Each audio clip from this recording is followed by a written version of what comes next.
The increasing use of tractors on the land has encouraged the invention of all sorts of mechanical devices to help the farmer. Even such an ancient and basic implement as the plough has proved capable of new developments. The latest of these is the one-way plough. It has reversible bodies which can be quickly and easily raised and turned at the end of a furrow. This reversal takes place automatically when the plough is lifted and is carried out while the tractor is moving. The one-way plough eliminates all the preparatory work normally necessary when ploughing a field. On rough ground, the plough bodies may have to be raised over obstacles during the opening of a furrow. To prevent automatic reversal in such cases, a clip can be put into the changeover mechanism, locking it in position.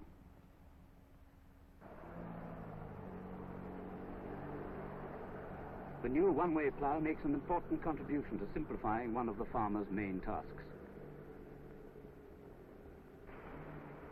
Old and basic jobs, like hedge cutting, tedious and non-productive, have also been helped by mechanical inventions.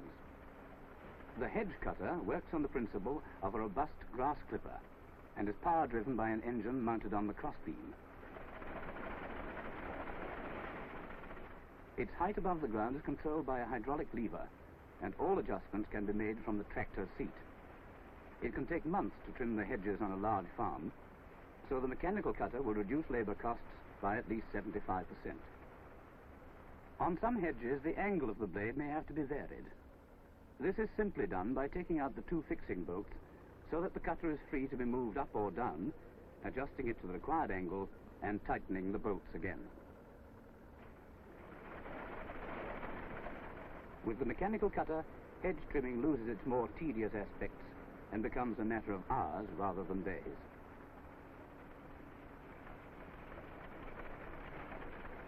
Then there is the post hole digger.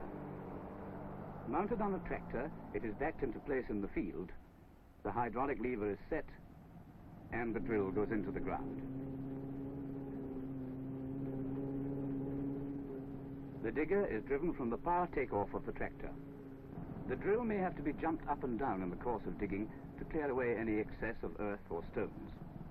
The tractor can be put in position and the hole dug in about the same time as it takes to fix the post into the ground. Here you can see the actual time it takes to make a hole 3 feet deep and 1 foot across.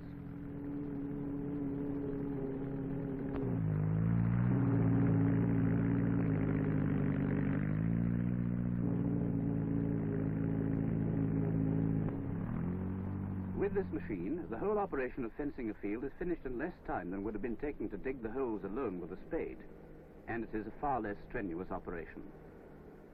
There will always be heavy jobs on the land, but oil or petrol-driven machines are bringing a previously unknown speed and neatness to many hitherto laborious tasks.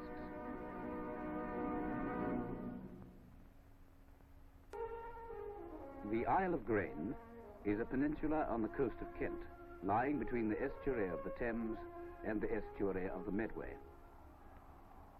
It is a remote, rather eerie district, flat and marshy, where wild swans build their nests, and where the remains of past exploits moulder undisturbed. The parts of the peninsula which are not marshland are mainly used for growing corn and potatoes, for which the Isle of Grain has a high reputation. Inland there are villages and farms, but all attempts to develop the area have hitherto failed. Beyond the cornfields, there are only low-lying stretches of coarse grassland which give way to reed-covered marsh.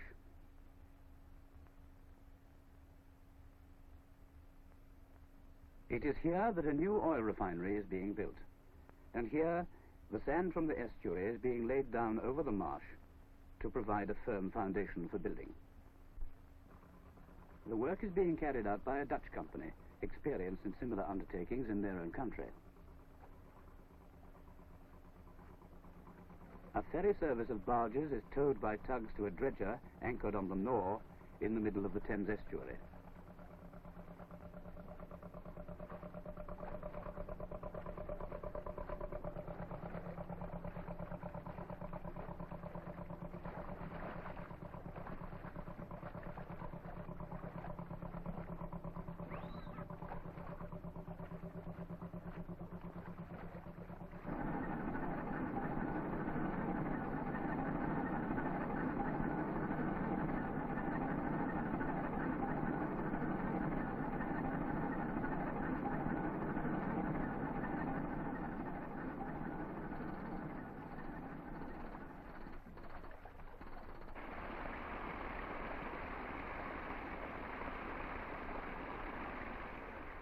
Sand and water are dredged up from the sea and sprayed into the hold of the barge, which has been moored alongside.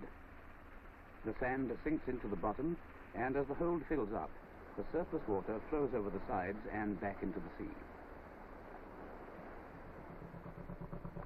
When it is loaded, the sand barge is towed back from the dredger and is tied up beside a floating pump house. Here, the sand is mixed with water again, so that it becomes sufficiently fluid to be pumped out of the hold.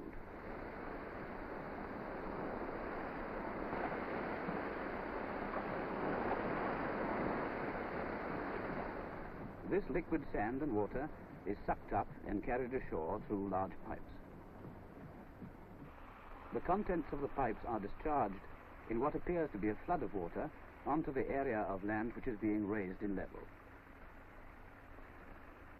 The sand settles as the flow of water slackens, and approximately 110 acres of marsh is being reclaimed in this way. Without these deposits of sand, the ground would be useless for building purposes. But now, when the water has drained away, it will be found that a hard level surface is left behind. The natural drainage is helped by artificial means, and the water is pumped back into the estuary. In a comparatively short time, a whole new area is ready. And where once only the call of the seabirds sounded over the waste and windswept lands of the estuary, a great new enterprise begins to grow.